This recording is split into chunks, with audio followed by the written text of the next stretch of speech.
Hi, my name is Saido Berahino, professional footballer for West Bromwich, and this is my story.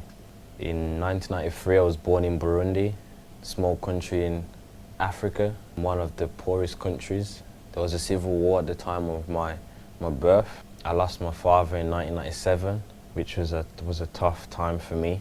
Didn't really understand much what was happening around the country because I was still a young boy. In the late 90s, we had to leave our country. My three older sisters, we separated.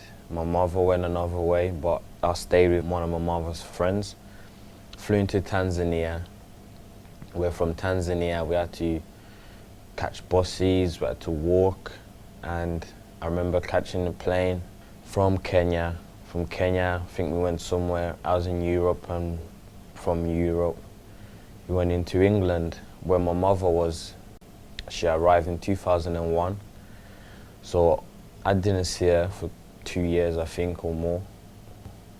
The police got in touch with my mom, managed to get in touch with her, and I wasn't allowed to see my mom for a couple months because they had to make sure that my mother was my mother. So we had to go through a DNA test. I stayed in a home with a family that really helped me a lot, made me feel welcome, but with the language barrier, it was really hard for me because I couldn't understand a word of English. And I remember the first time I seen my mom was for like an hour at the police station, and leaving her was really tough for me because I haven't seen her for so long, and the police wouldn't allow me to go back with her until the DNA results came back. I remember the day that I was given away to my mom when the results came back positive, and she was my mother, of course, and the joy that I had was amazing. Things I've gone through, I wouldn't wish anyone to go through, you know.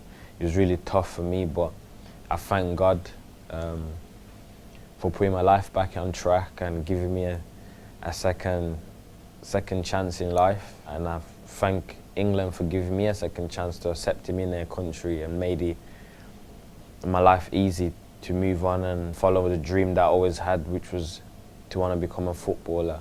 I've settled in well in Birmingham. I met some new people, new friends, and football's really helped me as well. And I just want to say, any refugees out there, just always follow your dream, never give up. Just because you've gone through a rough patch in life doesn't mean your life is over. I once thought mine was, but I'll be able to overcome all the things that I've gone through and make my life into something positive. And with hard work and always believing in yourself and never looking back, I've always looked forward. Life will always be great when you keep believing and pushing on and following your dreams.